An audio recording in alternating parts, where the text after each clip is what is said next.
Assalamualaikum warahmatullahi wabarakatuh. Kembali lagi dengan saya Mukrimatun Nisa.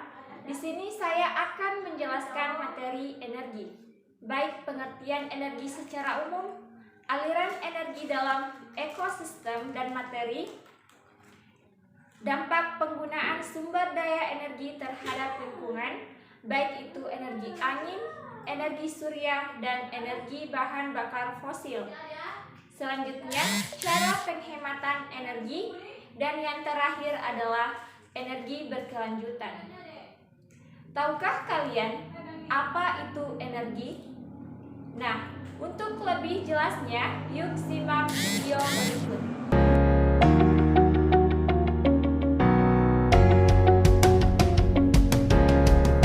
Secara umum, kata energi mengacu pada konsep yang dapat diaplikasikan sebagai potensi untuk menyebabkan perubahan. Maka dari itu, banyak yang mengemukakan pendapat bahwa energi adalah penyebab dari setiap perubahan. Definisi energi yang paling umum adalah suatu kerja yang dapat dilakukan oleh gaya tertentu, baik itu gravitasi, elektromagnetik, dan lain-lain.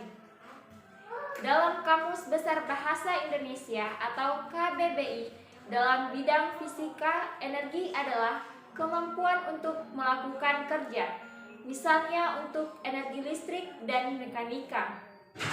Energi adalah daya atau kekuatan yang dapat digunakan untuk melakukan berbagai proses kegiatan. Misalnya, dapat merupakan bagian suatu bahan atau tidak terkait pada bahan seperti sinar matahari. Energi juga dapat diartikan sebagai tenaga. Selanjutnya, aliran energi dan materi dalam ekosistem. Yang pertama adalah aliran energi. Aliran energi dapat terjadi apabila ada satu peristiwa makan dan dimakan antara komponen biotik dalam suatu ekosistem, yang berarti terjadi perpindahan energi dari makhluk hidup satu ke makhluk hidup lainnya. Aliran energi dalam ekosistem dapat dilihat dari rantai makanan, jaring-jaring makan, dan piramida makanan. Aliran energi yang pertama melalui rantai makanan. Rantai makanan adalah peristiwa makan dan dimakan antara makhluk hidup dengan urutan tertentu.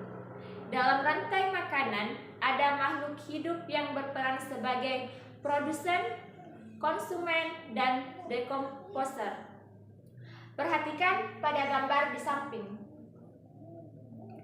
Pada gambar di samping terdapat rumput yang berperan sebagai produsen, dan rumput dimakan oleh belalang, di mana belalang berperan sebagai konsumen satu. Belalang dimakan oleh katak, di mana katak berperan sebagai konsumen dua. Katak dimakan oleh ular, yang di mana ular berperan sebagai konsumen tiga.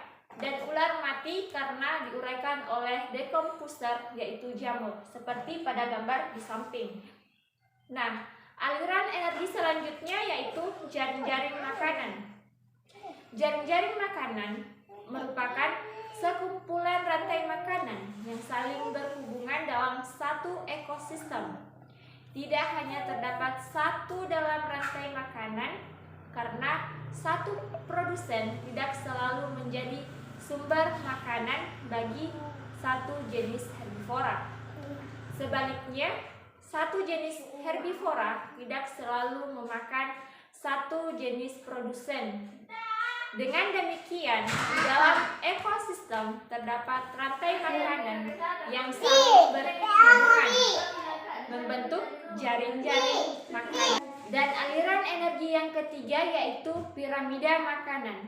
Piramida makanan adalah suatu piramida yang menggambarkan perbandingan komposisi jumlah biomassa dan energi dari produsen dan sampai konsumen puncak dalam satu ekosistem. Komposisi biomassa terbesar terdapat pada produsen yang menempati dasar piramida. Demikian pula jumlah energi terbesar terdapat pada dasar piramida.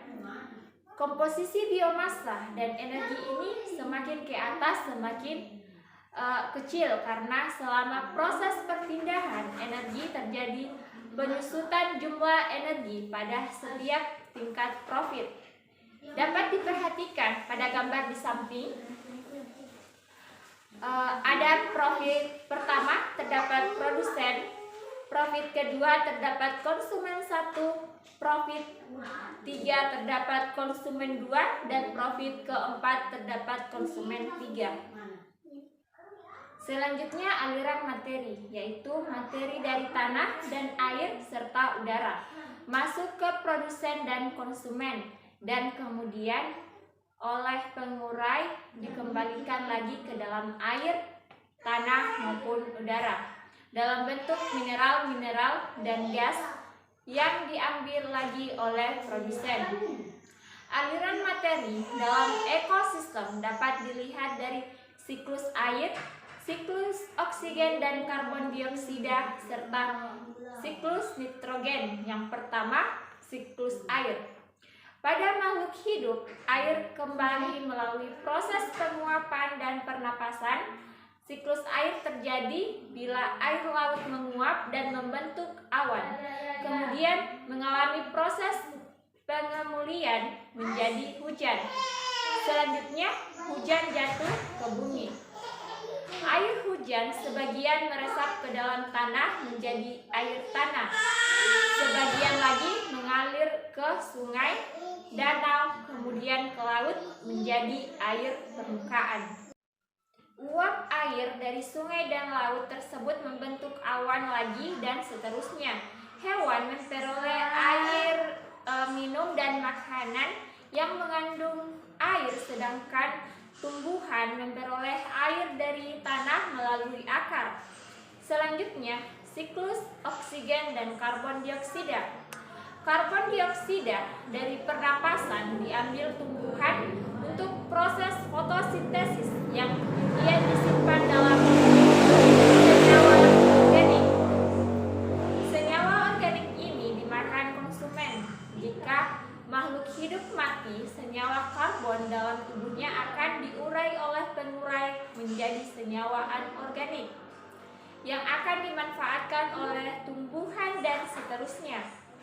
Penguraian karbon dalam tumbuhan dapat terjadi sangat lambat sampai jutaan tahun, sehingga terbentuklah batu bara, minyak bumi, dan lain-lain sebagainya. Siklus oksigen berhubungan langsung dengan siklus karbon, yaitu terjadinya pernapasan dan fotosintesis. Siklus nitrogen adalah suatu proses perubahan senyawa yang mengandung unsur nitrogen yang kemudian berubah menjadi berbagai macam bentuk kimiawi lain.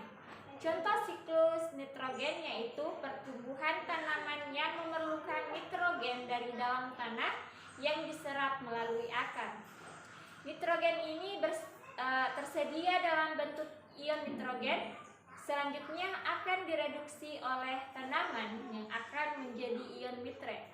Kemudian ion nitre akan diolah menjadi amonium ion yang masuk ke dalam asam amino atau nuklea yang menjadi klorofil. Saat makhluk hidup mati, baik itu tumbuhan, hewan, dan manusia, serta kotoran makhluk hidup akan melepas nitrogen organik. Nitrogen ini akan dikonversi oleh bakteri menjadi amonia. Proses ini disebut dengan proses numeralisasi. Selanjutnya, energi angin. Angin adalah sumber energi bersih dan secara keseluruhan penggunaan angin untuk energi memiliki dampak lingkungan yang lebih sedikit dibandingkan banyak sumber energi lainnya. Turbin angin atau biasa sering disebut dengan kincir angin tidak melepaskan emisi yang mencemari udara atau air, dalam artian dengan sedikit perkecualian, dan mereka tidak memerlukan air untuk pendinginan. Turbin angin juga dapat mengurangi jumlah listrik yang dihasilkan dari bahan bakar fosil dan oleh karena itu mengurangi jumlah polusi udara, emisi karbon dioksida, dan penggunaan air dibandingkan pembangkit listrik berbahan bakar fosil. Selanjutnya, energi surya. Apa itu energi surya? Energi surya adalah energi yang dihasilkan oleh matahari, sumber energi yang bersih dan terbarukan. Matahari merupakan pusat tata surya dan sumber kehidupan di bumi. Energi yang dihasilkan matahari mampu memberikan banyak manfaat untuk makhluk hidup. Matahari menghasilkan dua jenis energi, yakni energi cahaya dan energi panas. Yang keduanya dapat dimanfaatkan untuk berbagai aktivitas manusia. Misalnya bagi tumbuhan, energi matahari digunakan untuk proses fotosintesis, sedangkan bagi manusia, energi matahari bisa dimanfaatkan untuk energi listrik. Dengan menggunakan listrik tenaga surya, ada banyak manfaat baik yang didapat untuk lingkungan. Energi memiliki dampak negatif paling kecil terhadap lingkungan dibandingkan sumber energi lainnya. Penggunaan energi matahari tidak menghasilkan gas rumah kaca dan tidak pula mencemari air. Air yang dibutuhkan untuk pemeliharaan energi matahari pun tidak banyak. Berbeda dengan misalnya pembangkit listrik tenaga nuklir yang membutuhkan air 20 kali lebih banyak. Selanjutnya, bahan bakar fosil. Bahan bakar fosil itu adalah bahan bakar yang terbentuk dari proses alam seperti dekomposisi anaerobik dari sisa-sisa organisme termasuk fitoplankton dan zooplankton yang mengendap ke bagian bawah laut atau danau dalam jumlah besar selama jutaan tahun. Bahan bakar fosil merupakan sumber daya tak terbarukan karena proses pembentukannya memerlukan waktu jutaan tahun. Anda sadari atau tidak, pemakaian energi fosil yang terus-menerus akan mengakibatkan dampak negatif terhadap lingkungan dan kesehatan makhluk hidup. Hal tersebut dikarenakan bahan bakar fosil seperti batu bara, minyak bumi, dan gas alam mengandung presentase karbon yang tinggi. Gas karbon adalah gas tanpa warna yang merupakan senyawa karbon dengan oksigen, tidak terbakar dan larut dalam air. Jika gas karbon tersebut terlepas ke udara akan bersenyawa dengan oksigen dan membentuk gas karbon dioksida. Karbon dioksida adalah salah satu gas rumah kaca yang meningkatkan radiasi dan memberikan kontribusi pada pemanasan global yang menyebabkan rata-rata suhu permukaan bumi meningkat. Secara umum, kegiatan eksploitasi dan pemakaian sumber energi dari alam untuk memenuhi kebutuhan manusia akan selalu menimbulkan dampak negatif terhadap lingkungan. Berikut merupakan beberapa dampak negatif penggunaan energi fosil. Yang pertama, dampak terhadap udara dan iklim. Yang kedua, dampak terhadap perairan. Dan yang ketiga adalah dampak terhadap tanah. Tindakan-tindakan apa yang sudah dilakukan untuk menghemat energi? Menghemat energi merupakan cara yang bijak untuk mengurangi kerusakan lingkungan. Sebagai bagian dari masyarakat, itu adalah kewajiban kita. Cara atau tindakan yang bisa dilakukan untuk menghemat energi dalam kehidupan sehari-hari. Yang pertama yaitu mematikan lampu jika tidak digunakan atau pada siang hari. Yang kedua, mengganti lampu dengan yang hemat energi. Yang ketiga, mematikan semua peralatan elektronik jika tidak digunakan. Yang keempat, mematikan kompor jika tidak dipakai dan merawat agar nyala api sempurna. Dan yang kelima, Menggunakan air secukupnya, tidak berlebihan, dan mematikan air jika sudah digunakan. Yang keenam, membuat atau mendesain rumah dengan penerangan yang cukup sehingga mengurangi penggunaan lampu. Menggunakan kendaraan seperlunya untuk menghemat energi. Selanjutnya, mencabut charger handphone atau saklar saat tidak digunakan untuk menghemat listrik, hingga memungkinkan bisa mengeringkan pakaian di bawah sinar matahari langsung, tidak mesti memakai mesin cuci. Selanjutnya, energi berkelanjutan. Energi berkelanjutan adalah penyediaan energi yang berkelanjutan yang memenuhi kebutuhan saat ini tanpa mengorbankan kemampuan generasi mendatang untuk memenuhi kebutuhan mereka.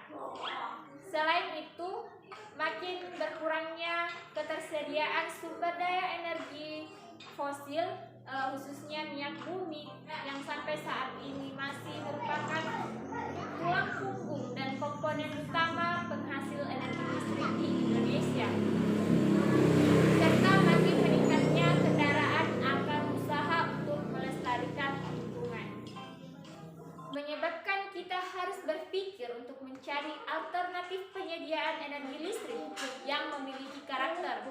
Yang pertama, dapat mengurangi ketergantungan terhadap pemakaian energi fosil, khususnya minyak bumi. Yang kedua, dapat menyediakan energi listrik dalam skala lokal regional. Yang ketiga, mampu memanfaatkan potensi sumber daya energi setempat. Yang keempat, ranah lingkungan dalam artian proses produksi, distribusi, dan pembuangan hasil produksinya tidak merusak lingkungan hidup di sekitarnya. Dapat diperoleh dengan gratis, berarti biaya operasional sangat rendah. Tidak mengenal problem atau masalah limbah. Proses produksinya tidak menyebabkan kenaikan temperatur bumi dan tak terpengaruh kenaikan harga bahan bakar.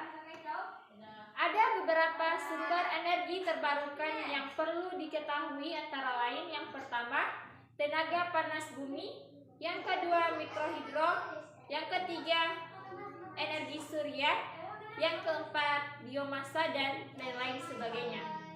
Nah, itulah tadi materi yang sempat saya bahas mengenai energi. Saya